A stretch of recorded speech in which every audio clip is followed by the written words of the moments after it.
Usa ka pagtuo, usa ka tingog,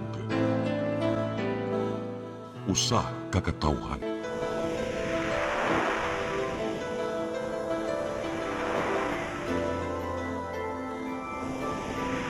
Cebu Catholic Television Network.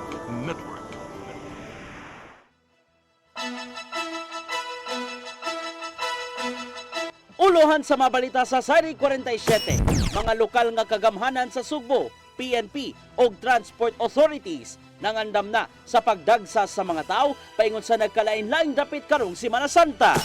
Bayranan sa transport vehicles nga mosunod sa mga terminal sa Sugbo, gipaubsan sa Kapitolyo. Igong supply sa tubig karong ting-init, gisiguro sa Cebu City Government o MCWD. Driver nga nalambigit sa hit and run sa Barangay Lahog, gipatawag sa LTO-7.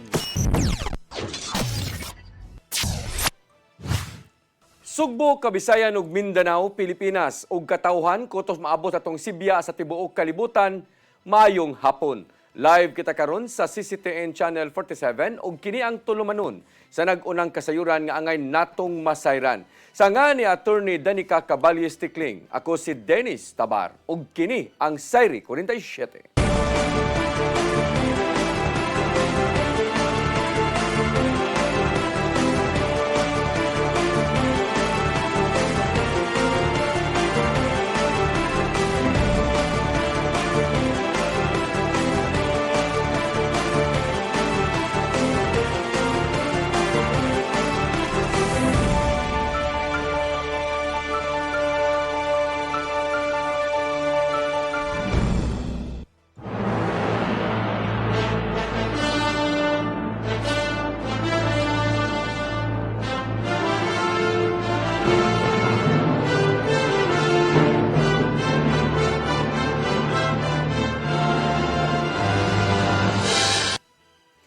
O karon sa kumpletong detalye sa atong mga balita, mga opisyal sa Sugbo nakig-alayo na sa kapulisan aron masiguro ang kaluwasan sa publiko karong Semana Santa. Bantayan sa mga tinugyanan sa balaod o mga kadagkuan o gundugukan sa mga tao gikan sa terminal hangtod na sa simbahan. Ang kasayuran ihatod ni Gian Navarro. Isigga pangandam na ang mga lokal nga kagamhanan dinhi sa Sugbo alang sa pag-obserbar sa mga balaanong adlaw sunod semana. Gibutyag di Cebu City Mayor Nestor Archival nga nakigalay na sila sa kapulisan aron pabantayan ang pagdagsa sa mga tao sa lain-laing pampublikong lugar sunod semana. Lakip sa bantayan mao ang mga public transportation terminals o mga pantalan diin dagsaon kini sa mga manguli ngadto sa tagsa-tagsa nilang mga lokalidad. Gisiguro usab ang tumang kaluwasan sa mga simbahan ug ubang dapit diin diahimuon ang mga relihiyosong kalihukan gikan sa mga prosesyon hangtod na sa Santos nga misa. Their plans are already in place. Tanan. Gusto lang gyud nako nga plus-plastada nya mahatag na nato ug unsa gyud detalya.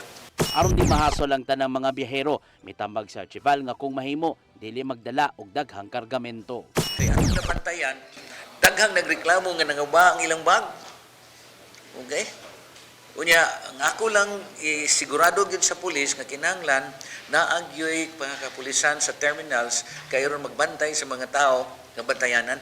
Samtang nag-agad si Cebu Governor Pamela Baricuatro ngadto sa mga sakop sa kapulisan nga ibutang ngadto sa nagkalain-laing lungsod. Nakigsabot na siyang daan sa mga sakop sa Police Regional Office 7 ug nagpakisayod sa mga security measures nga ipatuman karong daghan ang manguli sunod semana. Kini aron masiguro ang tumang kaluwasan sa tanang mga mamahuway paingon sa lungsod.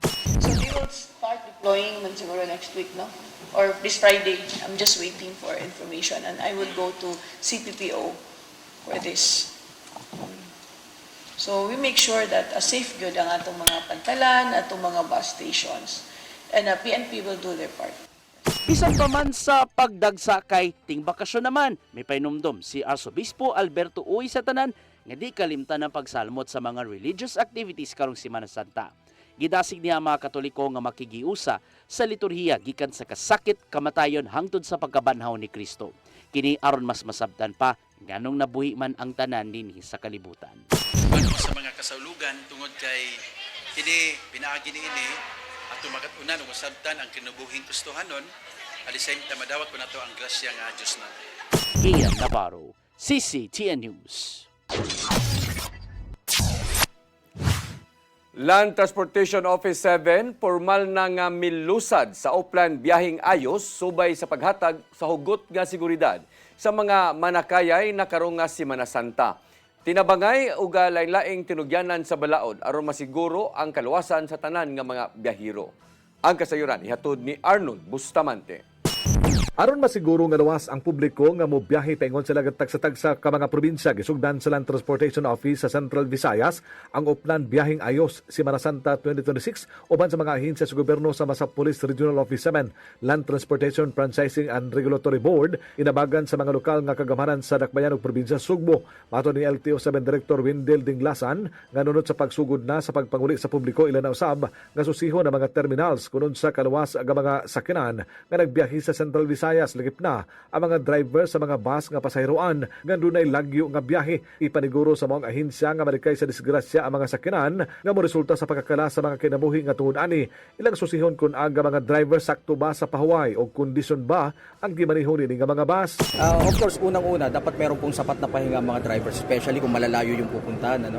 Meron po tayong memorandum circular, I think, ng LTFRB concerning yung how many hours lang sila pwedeng straight na mag-drive. So kung mag-laps na doon, dapat magpahinga na po sila and another driver will be driving. Gitugan ni Dinglasan nga aron na marikayan nga mag-overloading ang mga bus di paseroan, doon na ipasakay ang ilang buhatan nga gitawag niya og mystery riders. Din siya agad tahasan nga mo report sa LTO nga doon ay nahitabong ng hinubra nga pasahero, din labing una kini nga mahitabo sa Sugbo. Mibahad usab si Dinglasan nga molusad sila og kinalit nga drug test sa mga drivers o conductors aron masiguro nga walay tigamitan sa legal nga drugas kanila. Apan dili niya kini ibutyag sa publiko kung kano sa ug-asa.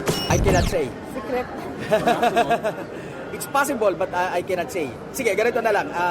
There will be. Pero hindi ko na pwedeng i-announce kung saang mga lugar. Si Police Brigadier General Rodrigo Marana ng Pangulo sa Kapulisan sa Central Visayas mibutyag atol sa ang pagtambong sa mga kalihukan nga mopakatap siya og 10,000 ka mga police personnel sa kadalanan atol sa Semana Santa aron moabag sa LTO ug ubang ahensya sa gobyerno pagpatuman sa traffic rules and regulations. Dugang sa general nga isa ka nila ang ilang alert status ikan sa normal ngadto sa full alert. Duha ka adlaw sa dili pa ang pagsugod sa Semana Santa. Kini nagpasabot nga ang tanang personel sa PRO 7 wala nang gitugutan nga maka-absent o kinahanglan nga naa sila tanan sa ilang mga police stations o unit din sa destino. Well, ngayong Semana Santa or Holy Week, naka-heightened alert. No? Ibig sabihin ng heightened alert, full alert status kung kinakailangan ay 100% ng ating mga kapulisan ay dapat naka-duty. So therefore, the 10,000 policemen of Pro 7 will be rendering their duties during Semana Santa.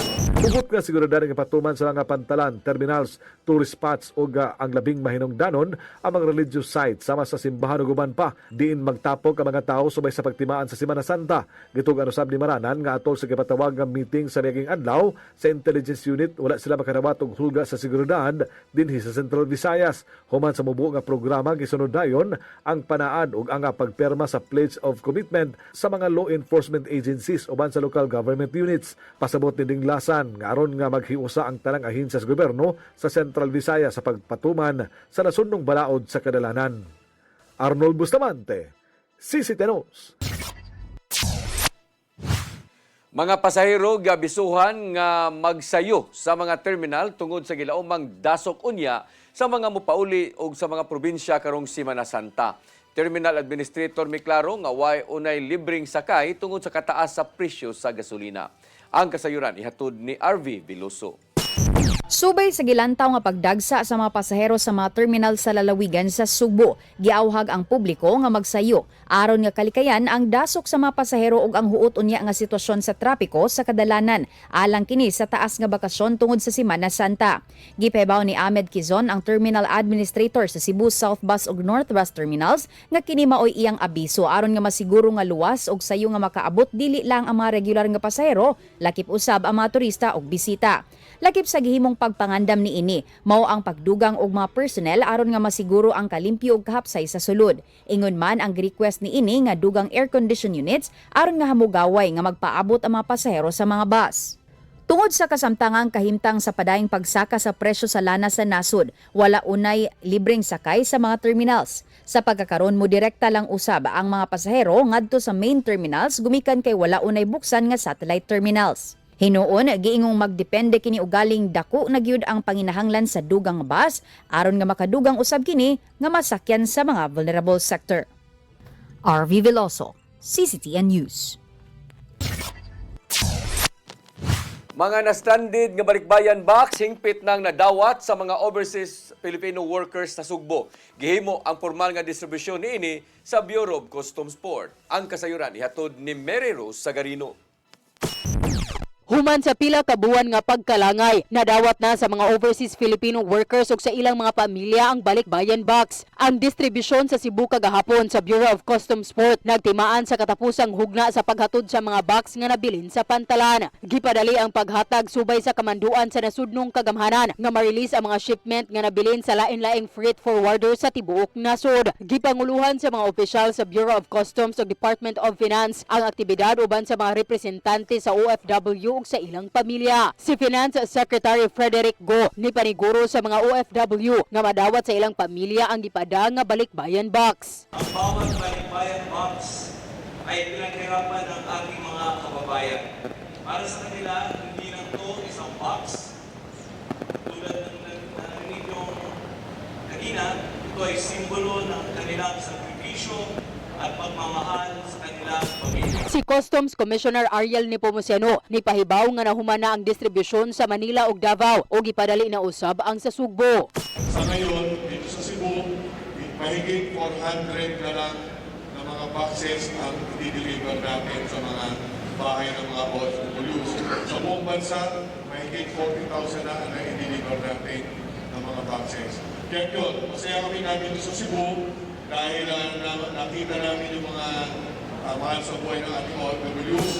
Usa si Robert Imbok de Rosas, ang bana sa OFW sa Saudi Arabia, ang nakadawat sa stranded nga balikbayan box. Gikabalakan nila ang dugay nga pag-abot sa package, busa mapasalamaton sa dihang hingpit na kining nadawat.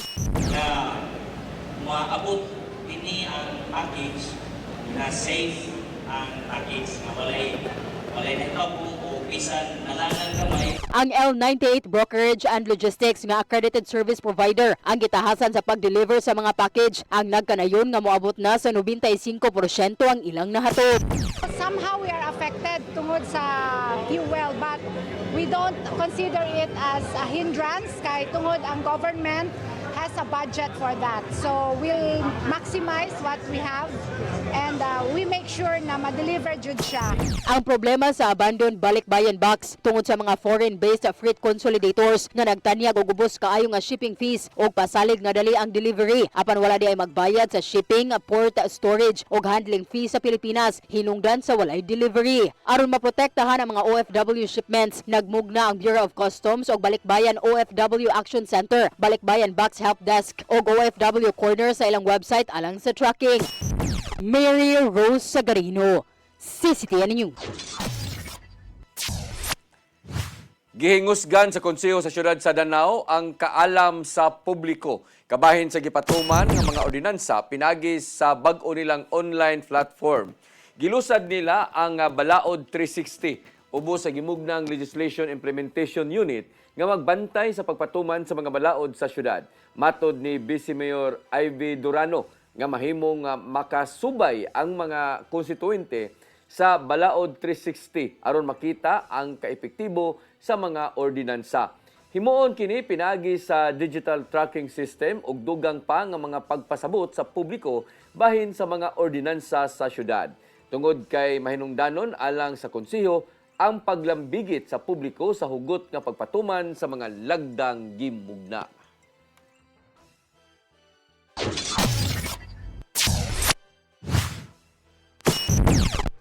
Musunod, bayranan sa mga public transport vehicles nga mosulod sa mga terminal sa Sugbo, gipaubsa na.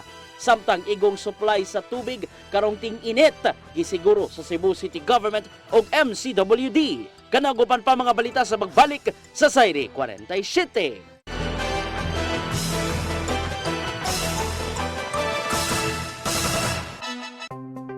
Discover the beauty of the Philippines.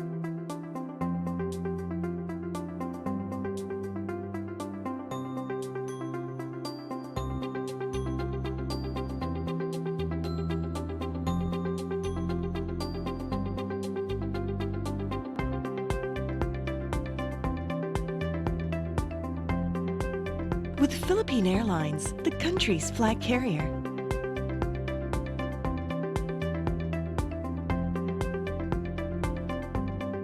The airline that lets you feel the warmth of the nation.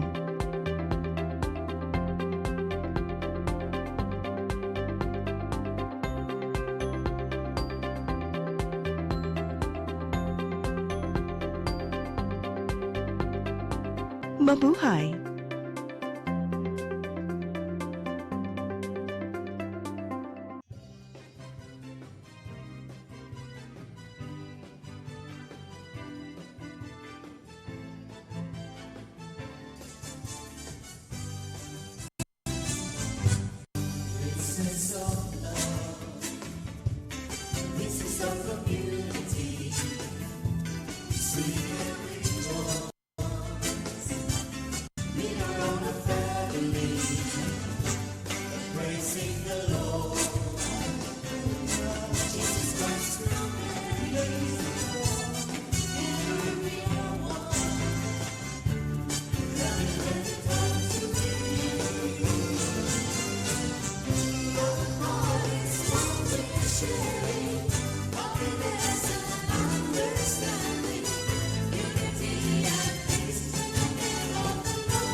Special delivery! Kung na kay gustong isulti o ipada, ayaw ka bala ka, kay na ako, and don't worry!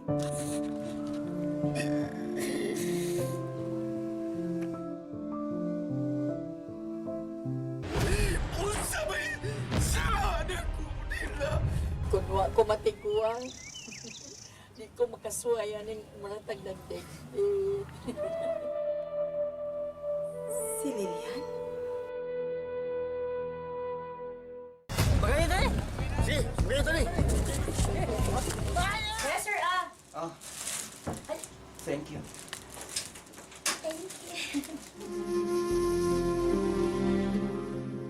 Nahadlong ko. Kabasa di na ko ni mo dawatan ko balik.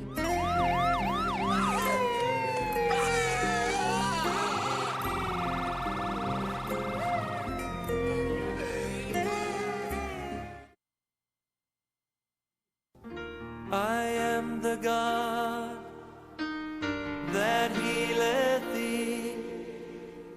I am the Lord, your healer. I sent my word and healed your disease. I am the Lord, your healer. I am the God that healeth thee. I am the Lord, your healer. I sent my word and healed your disease. I am the Lord, your healer.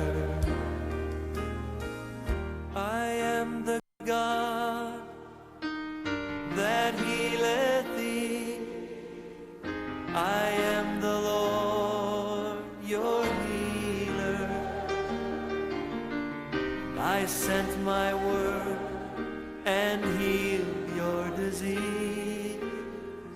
I am the Lord, your healer.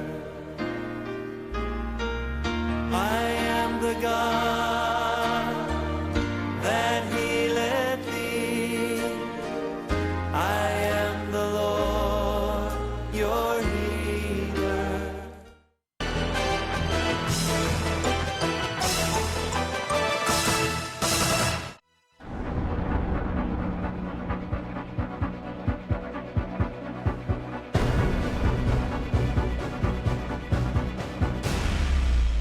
Balik sa ato mga balita, Pilipinas gipailawom sa state of energy emergency aron pagsulbad sa nakagrabing global crisis tungod sa kagubot sa Middle East.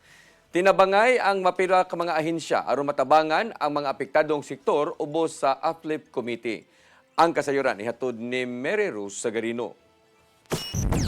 Gipaubos na sa State of National Energy Emergency ang Pilipinas. Human kini gideklara ni Presidente Ferdinand Bongbong Marcos Jr. aron pagsulbad sa nagkagrabing global crisis tungod sa gyera sa Middle East. Ubos sa Executive Order No. 110 nga gipagawas niadtong Lunes sa gabii, naninguha ang nasudong kagamhanan nga masulbad ang hulga sa supply sa enerhiya sa nasod. Nakita sa Department of Energy nga naa sa kritikal nga kahimtang ang supply sa kuryente ug lana karong wala pa matino kung kanos ang mulurang ang maong kagubot. Suma pa sa kamanduan nga niresulta sa pagkatanggong sa kargamento sa lana sa ubang kanasuran ang pagpasira una sa Strait of Hormuz. Ilabi na nga kutobra sa importation ang mahimo sa Pilipinas aron makabaton og igong supply sa petroleum products ngadto sa mga gasoline companies nga karon nagkamahal na ang ilang presyo. Aron mulurang-lurang na ang kahasol sa halos tanang sektor, ilabi na ngadto sa ekonomiya ni mando si Marcos Jr. og halapad nga pagpatuman sa Unified Package for Livelihoods, Industry, Food and Transport kon Uplift. Tinabangay ang nagkalain-laing ahensya sa gobyerno nga mo-oversee sa ipatuman nga lagda ubos sa gimugdang Uplift Committee. Kini mao'y himuong whole of government response framework aron masiguro nga padayon ang dagan sa patigayon og paghatod sa mga nagunang serbisyo, ilabi na ngadto sa mga labing apektadong sektor. Base sa kamanduang pirmado ni Acting Executive Secretary Ralph Recto, epektibo ang maong deklarasyon sud lang sa usa ka tuig sukad sa pagpagawas ni ini o di ba kaha mamahimong bawion sa presidente. Mary Rose Sagarino, CCTN News. Bayranan sa terminal diya sa Cebu South ug North Bus Terminal gipaminusan sa Kapitolyo. Gituyo kini isip abag sa mga publikong sakyanan tungod sa padayong pagsaka sa presyo sa lana. Ang kasayuran ihatod ni RV Veloso. Sugod karon mas menos na ang mabayran nga terminal fee sa mga public utility vehicles kon PUV nga mosulod sa Cebu South Bus Terminal kon CSBT ug Cebu North Bus Terminal kon CNBT sulod sa tulo ka buwan. Kini mo'y gipahibaw ni Cebu Governor Pamela Barecuatro subay sa naghinangat nga Semana Santa. Kabahin usab kini sa inisyatiba nga makaabag sa padayong epekto sa pagsaka sa presyo sa lana sa tibuok nasod tungod kini sa krisis sa Middle East. We're just doing what we can to help the most. But for the longest time, I wanted to remove the 20 pesos tax for taxis, but this is an ordinance we cannot touch. So that's why we lowered it na to 10 pesos. Kaya dapat nireklamo ng 20 pesos isunod taxi dito sa South. Ubos sa bagong rates, ang terminal fee sa van for hire gipaubsan gikan sa 200 pesos na himo na lang 150.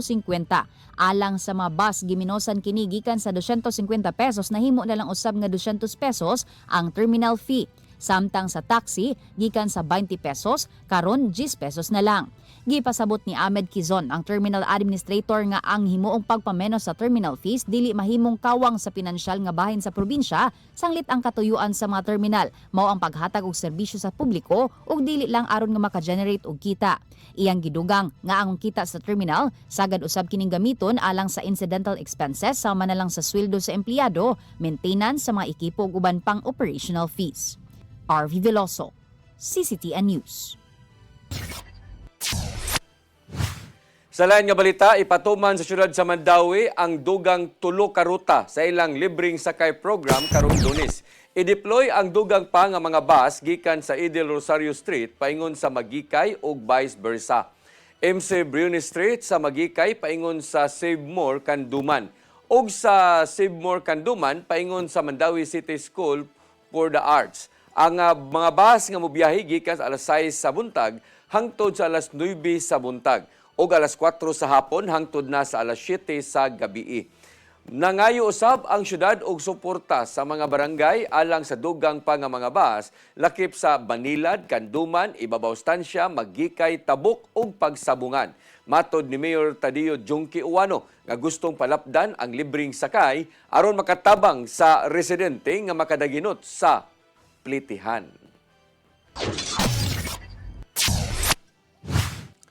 Bugtong mga transport drivers nga mga butante sa syudad sa Sugbo ang makadawat og fuel subsidy gikan sa LGU. Gipahibaw kini ni Mayor Nestor Archibal ngadto sa nagkadaiyang transport groups human nga nagpakisayod sa ilang kahimtang og kahingawa ning nasinati karon nga krisis. Gibutyag ni Archibal nga kadtong mga nanimuyo sa dakbayan ang makapahimo sa tabang sa syudad. Aron kini mapamatud-an gikinahanglan nga makapakita sila og voters certification sa gipaygayon nga masugdan dayon sa pagpanghatag sa fuel subsidy.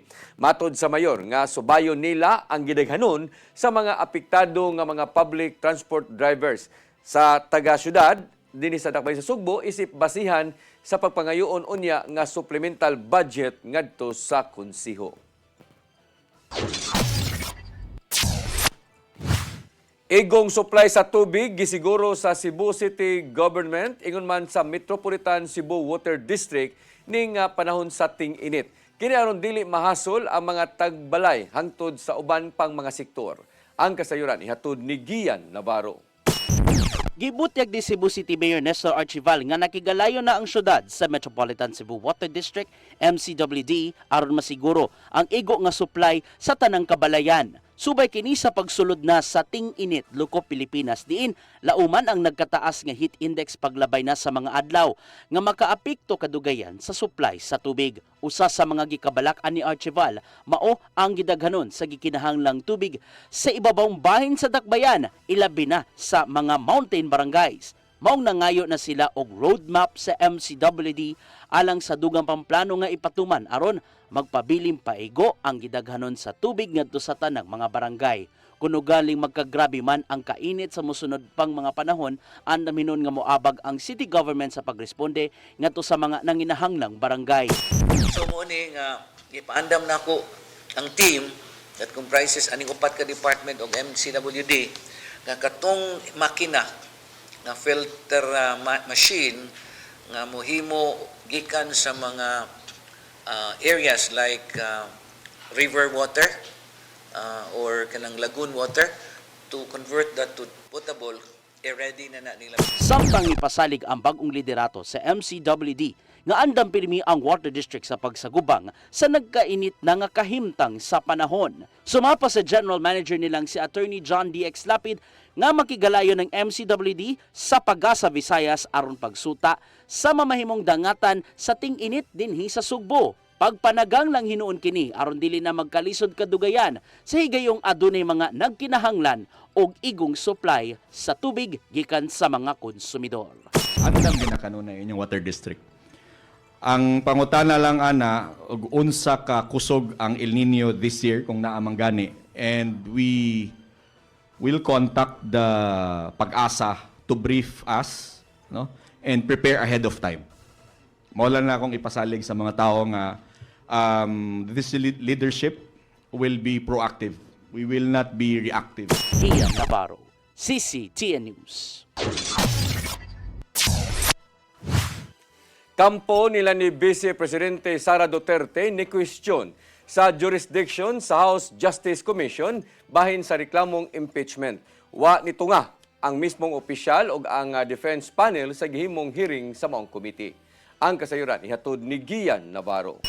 Wala ni tambong karong adlaw si Vice Presidente Sara Duterte ug ang defense panel sa unang adlaw sa hearing sa House Justice Committee bahin sa reklamong impeachment batok kaniya. Sa gipadalang statement karong adlaw, mas gipili ni Duterte nga alagaran ang panginahanglanon sa minilyon ka mga Pilipino ning nasinating krisis inay nga tagdon ang gihulagway niyang mini trial. kay giduso man niya ang answer ad cautelam gingusgan sa Vice Presidente nga angayan na lang untang ibasura sa Kongreso ang impeachment complaint kay adunay kakuwang sa ebidensya.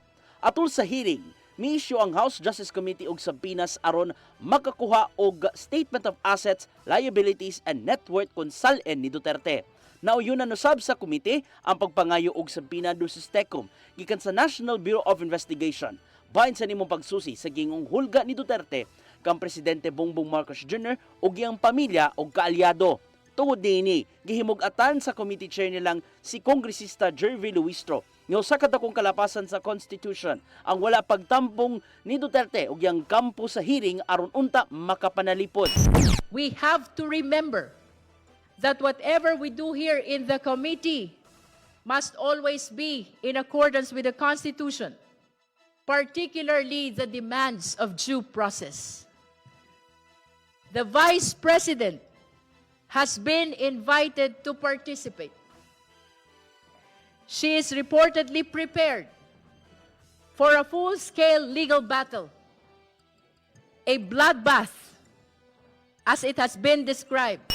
Human masayod sa nimong kalambuan, gikasagbuyo sa defense panel ang giingong paghilabot sa jurisdiction ini. Sumapa sa abogado ni Duterte nga si Attorney Michael Poa nga willing siyang mutambong kung mahimo sa mga hearing sa Kongreso. Kini aron tubagon ang mga pasangil nga giatubang batok sa opisyal. Subay kini sinimong baruganan sa Vice Presidente nga pinasikad lang kini sa politika. Our objection to the proceedings is fundamental. Dito mere technicality. We are saying na ang sinasagawa ngayon ng committee, at least sa aming pananaw at sa aming posisyon, is labas na sa kapangyarihan nila dahil yung trial, mini-trial, full-blown trial is really vested upon the Senate. Ian Navarro, CCTN News.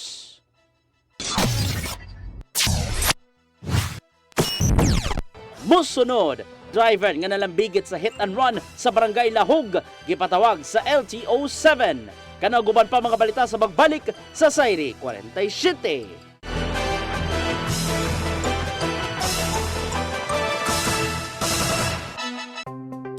Discover the beauty of the Philippines.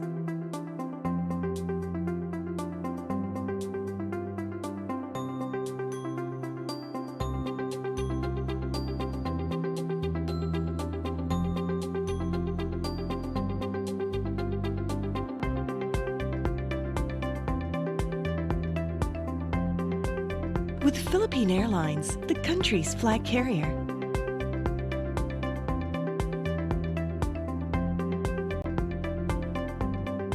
The airline that lets you feel the warmth of the nation.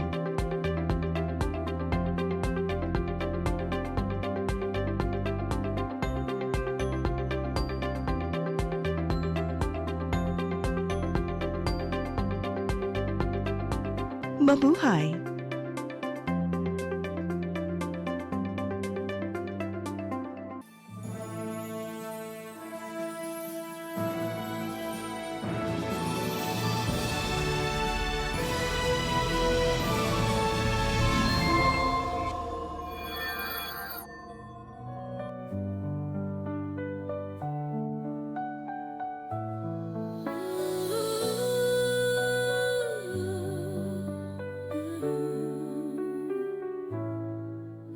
When you feel weak and weary, when doubts cloud all your view, remember God is working.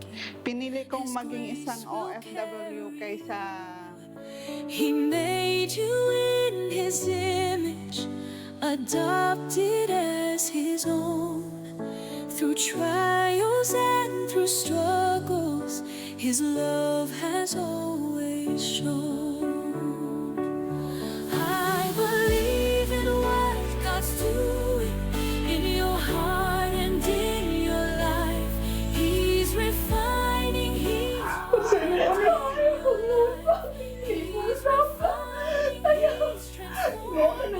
through the battles and the strife. So I choose Maria Claire as my patron saint. He's starting by His Spirit, you'll be strong. I believe in what God's doing. Through you, His work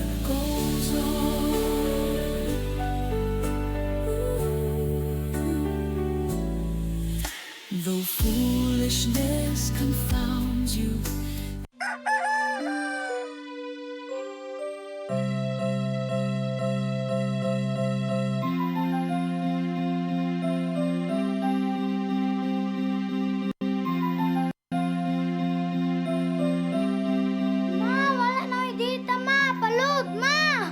Sorry ma'am, na-late ko. Nangita pa mong ko para internet sa kong anak, ma'am. Ay, wala na problema. Pag sinisibo. Sinisibo, sinisibo. For your internet connection. And for the signal of your cable TV. So fast and straight that transmission to your home. Sinisibo. Sinisibo, sinisibo. Offers you to have fiber optics. For your viewing experience, perfect and clear so fast. So great and affordable for you to enjoy. Sinisibo. Cine Cebu Television Network Incorporated offers fiber to the home broadband internet bundled with fiber to the home cable TV connection. Cine Cebu Television Network Incorporated with its operation in Metro Cebu and the whole province of Cebu soon. And affordable for you to enjoy. Sinisibo.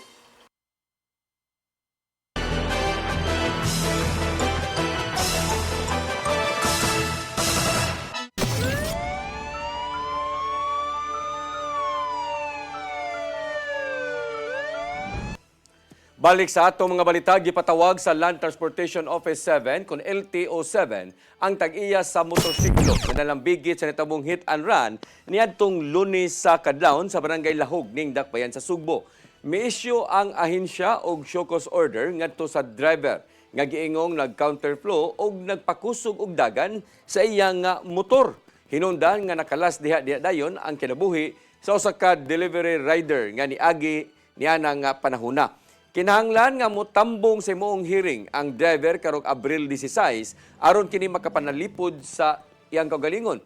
Gikondenar sa LTO7 ang kamatayon sa delivery rider nga naamong sa sayop nga binuhatan sa motorista.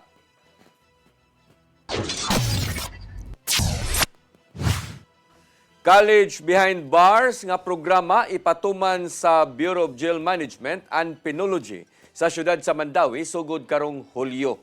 Tinguha nila nga makapatungha sa kolehiyo ang kwalipikadong persons deprived of liberty. Ang kasayuran ihatod ni Mary Rose Sagarino.